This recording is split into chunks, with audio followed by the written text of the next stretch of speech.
बहुत देर से वो सब बैठल बानी जाए जा, गर्मी बहुत बा। नेताजी के भाषण सोच के आयल बानी के नेताजी भाषण दी। हम कोई नेता नहीं है, आपका 15-20 मिनट का समय लेंगे और राव जो दुख तकलीफ बा जो सब समस्या से रवा घिरल बानी एक से निकले के वो रास्ता बताई। रवा बात के सुनी, ध्यान से सुनिए, समझिए, ठीक लगे तो उसको अपनाइए और न ठीक लगे तो जैसे जिंदगी पहले से चल रहा है वैसे ही चलाइए। हम वोट नहीं मांगते। आप सोच कर आए हैं कि यहाँ कोई आएगा कहेगा कि ए भैया हमरा के वोट दे दो, हमारा पार्टी के जिता दो, हम आई तो सब काम कर दे। हम ये काम नहीं करते। क्यों नहीं करते हैं भाई? वोट मांगने वाला तो हर 1-2 बरस पर आपके यहाँ कोई ना कोई आता ही है। जो आता है यही कहता है हमको वोट दे दो, हम आएंगे तुम्हारा सब काम कर देंगे। यही सुन सुन के आप जीवन भर से वोट दिए जा रहे हैं। 40-45 बरस तक हमने के कांग्रेस के राज बनैनी जा, फिर 15 बरस गरीब के बेटा लालू जी के राजा बनावल गए। अभी 20 बरस से नीतीश बाबू कुर्सी पर बैठल बा।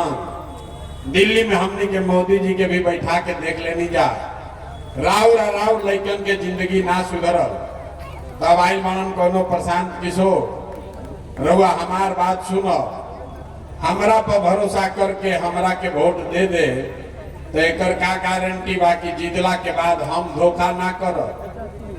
अरे भाई, वोट से पहले तो सब बढ़िया बतियावेला, वोट से पहले सब आदमी अच्छे बतियाता है, वोट आपका लेने के बाद आपका गला काटता है। इसीलिए हम वोट नहीं मांगते। अभी 15 मिनट में आपको एक रास्ता दिखाएंगे, समझाएंगे। अगर आपको ठीक लगे, अगर उस रास्ते को आप समझ लिए तो उसके बाद जिसको मन है उसको वोट दीजिए। वोट जेकरा के बुझाए ओकरा के दी जा, लेकिन जो रास्ता अभी बताई उससे वोट दे तो और कुछ हो चाहे ना हो, राव सरुआ सबके लैकन के पढ़ाई और रोजगार के व्यवस्था निश्चित तौर पर एजे बिहार में हो जाए। तो जकरा जकरा रास्ता सीखे के बाद अब एजा कुर्सी पर बैठ के उंघाए के नहीं खे, भाषण हो गई खत्म। अब 2 सवाल रउआ से हम पूछो आ सबके हाँ या ना कह के ओकर जवाब देवे के बाद, जोर से बोले के बाद। गर्दन हमार फसल बा, ज्यादा चिल्लाई ना। जब सवाल पूछो तो अपना जगह से जोर से बोले के बाद हाँ या ना।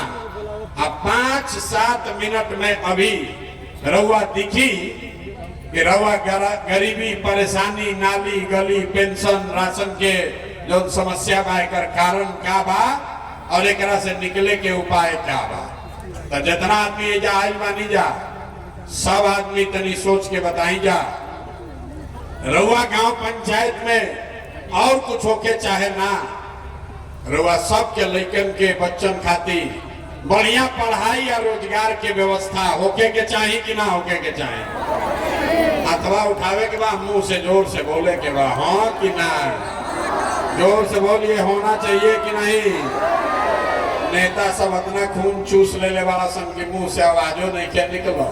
अरे हाँ कि ना होके के चाहिए, होके के चाहिए ना भाई। तो हम तो ना समझे नहीं एजा आदमी कितना समझदार बा। चाहे रउआ पढ़ल लिखल बानी की अनपढ़, महिला बानी की पुरुष, अगड़े हैं या पिछड़े, हिंदू हैं या मुसलमान, गरीब हैं या अमीर, सब आदमी पहले ही से कह रहा है कि ना भैया पढ़ाई या रोजगार तो हो कहीं के चाहिए। इतना बुद्धि तो सबके बाद कि अगर लैकन के पढ़ाई रोजगार हो जाए तो कोई मुखिया बनस, कोई विधायक बनो, लालू बनस की नीतीश बनस, मोदी बनस की प्रशांत किशोर बनस, अगर राउर लड़का के रोजगार पढ़ाई हो जाओ तो जीवन सुधर जाए। इतना बात आप सबको पहले से पता है। तो अब दिखाते हैं राउर बर्बादी के कारण। सब आदमी, हर आदमी जरा अपने अपने बच्चों का चेहरा याद कीजिए। सब आदमी अपन अपन लड़कन के चेहरा याद कर ली जा और अपना लड़कन के नाम पर एक बार ईमानदारी से बतावे के बाद आप में से किसने जीवन में एक बार भी अपने बच्चों के पढ़ाई रोजगार के लिए वोट दिया है। देखिए कैसे सन्नाटा फैलल, चुप, कितना जोर से भी आवाज निकलल है। ए भैया पढ़ाई या रोजगार होके के चाहिए। जब बैठ के दिन भर गरियावत और आदमी, ए भैया अफसर लूट ले लो, ए भैया मुखिया चोर बा, ए भैया लालू गलती कैलन, ए भैया नीतीश भ्रष्ट बारा। अरे भाई रहुआ तो अपना लड़कन के खातिर आज तक पढ़ाई खातिर रोजगार खातिर वोटे न देनी, तो दूसरा के दोष काहे देता नहीं। अब कोई खड़ा होके कही ए भैया एकर का गारंटी बा कि लड़कन के पढ़ाई रोजगार खातिर वोट दिहल जाई तो हमने के भेटा जाए। बिहार में तो जौना नेता के वोट देता नहीं जा कोई कामे नहीं के करो, एकर का गारंटी बा कि पढ़ाई रोजगार खातिर वोट दिया तो वोट पढ़ाई रोजगार हो जाए। बिल्कुल इसका गारंटी है। हमसे लिख कर लीजिए, वोट जिसको मन है उसको दीजिए, हमसे लिख कर लीजिए, आपके बच्चों को पढ़ाई रोजगार निश्चित मिलेगा। हमारा बात पर भरोसा मत कीजिए, अभी अपना आंख के सामने देखिए जादू कि आपके बच्चों को पढ़ाई रोजगार कैसे मिलेगा। दूसरे सवाल का जवाब दीजिए और फिर जादू शुरू होगा। सब आदमी तनी सोच के बताई जा, आज तक रहुआ सब जगह के वोट देनी जा, जिसको भी आप वोट दिए वो नेता लोग आप लोग का काम किया है कि नहीं किया है? अथवा उठा के बोले पहले ही कहले बानी, हाँ चाइना, जोर से बोलो रे भाई, अरे जोर से बोलिए, किया है कि नहीं किया है? किया है कि नहीं किया है? नहीं किया, नहीं किया है ना। अब पलटिया जा मत भाई। सब आदमी कहले बा, वीडियो में रिकॉर्ड हो गए, सबे कहल ए भैया जौना दल के नेता के वोट देनी जा, आज तक तो हमने के कोई कामे ना कैलस, तभी अब 2 मिनट में देखी जादू गिरवा लड़कन के पढ़ाई रोजगार कैसे मिली, यह नेता के रहते कैसे मिली, रवा जादू देखी। अब जब गिनवावे शुरू करो, सही बात हम बोली तो जोर से हाँ बोले के बाद, आ गलत बोलत तो ना कहब, जैसे ही बात खत्म हो जादू के तरह दिखी कि पढ़ाई रोजगार कैसे मिली। पूरा बिहार में, तरैया में, छपरा में, एक सभा में आए कोई आदमी, सब आदमी मिलके, कितना आदमी 5 किलो अनाज के लालच में मोदी जी के भाजपा के वोट देले बा। तो बिहार में रुआ गांव में चाहे जितना चोरी भ्रष्टाचार बा, 1 किलो चोरी करके 4 किलो अनाज जाके गरीब आदमी के मिलता कि नहीं थे मिला? जोर से बोले के बाद मिलता कि नहीं थे मिला? वोट से पहले हमने के वोट देनी जा हिंदू मुसलमान बन के सब लोग कहल कि जाए दी हमारा लड़का के दशा कुछो होके, हम चाहे जी चाहे मरी, पहले अयोध्या में राम जी के मंदिर बने के चाहिए। तरुआ गांव में नाली गली ना बनल, स्कूल अस्पताल नहीं थे, सारण छपरा में फैक्ट्री ना लागल, लेकिन रउआ वोट के ताकत से अयोध्या में राम जी लला के मंदिर बनल बा कि नहीं थे बनल? अरे मंदिर बनल बा कि नहीं थे बनल? मोदी जी इतना प्रचार करता है, मंदिर बना है कि नहीं बना है? आपने, हमने, कई लोगों ने वोट दिया नीतीश कुमार को, कहा ना मोदी के ना दे, लालू के ना दे, नीतीश के दे। नीतीश के राज में 400 रुपया हमने के पेंशन मिलता, घरे घर बिजली आई बा। तो तनी सोच के बताई, नीतीश के इसी भ्रष्ट सरकार में बिजली का बिल 1000 आए चाहे 2000, घरे घरे बिजली आई बा कि नहीं के आई? बिजली आया है कि नहीं आया है? बिजली आया है। आपने, हमने वोट दिया सिलेंडर के लालच में मोदी जी के, मोदी जी सिलेंडर बटले बारा, तो सिलेंडर के दाम 800 हो कि 1200, घरे घरे सिलेंडर बटाई बा कि नहीं के बटाई? अरे सिलेंडर बटा है कि नहीं बटा है? तो हिलाई ना दू हाली, जोर से बोलिए, सिलेंडर बटा है कि नहीं बटा है? आपने, हमने वोट दिया जाति के नाम पर अपना जात के नेता को। बिहार में आदमी कहेला जी ही चाहे मर जाए, अपना जाते वाला के वोट दे। तो राहुल जात के नेता जोन बाड़न जा, आपके जात के नेता ने आपके बच्चों के पढ़ाई रोजगार का बात नहीं किया, लेकिन जाति का बात जाति का गिनती जनगणना पूरा बिहार में कराया है कि नहीं कराया है? अरे गिनती भइल बा कि नहीं के भइल जाति के? भइल बा। आपने हमने वोट दिया मोदी जी का भाषण सुन के, ये भैया मोदी तो बड़ा विकास के लिए बड़ा गुजरात में, तो भाई मोदी गुजरात में तो विकास करत पूरा देश के पैसा ले जाके गुजरात के गांव-गांव में फैक्ट्री लगा रहे हैं। अब पूरा बिहार से सिवान, छपरा, मरौड़ा, तरैया से राउर हमार लड़का रउआ घर के सवान गुजरात में जाके नौकरी मजदूरी करतान के नहीं खन करो, तो कौना बात पर वोट देनी है जो नहीं खे मिलो? अरे रउआ तो अपना लड़कन के नाम पर कहनी कि ए भैया जीवन में अपना लड़कन के पढ़ाई रोजगार खातिर वोट नहीं की देले, तो यह तो जादू दिखावे आई बानी। जौना चीज खातिर वोट देनी वो चीज मिलता, और जौना चीज खातिर वोट नहीं की देले वो नहीं के मिलत। 5 किलो अनाज खातिर वोट देनी तो अनाज मिलत था। अयोध्या में मंदिर बनावे खातिर वोट देनी, मंदिर बन गई। बिजली खातिर वोट देनी, घरे घर बिजली आ गई। सिलेंडर के लालच में वोट देनी तो सिलेंडर घरे घर बटा गई। जाति के नाम पर वोट देनी तो जाति के चर्चा घरे घर हो रहा बा, गिनती सरकार करा रहल बिया। गुजरात के नाम पर वोट देनी तो गुजरात में विकास हो गई, और राउर लड़का जाके गुजरात में मजदूर बन गई। नेता के लड़कन खातिर वोट देनी तो नेता के लड़का राजा हो गई सन, और रउआ अपना लड़कन के पढ़ाई रोजगार खातिर ना वोट देनी तो राउर लड़का गरीब और मजदूर बन गई। यह बात बतावे आइल बानी।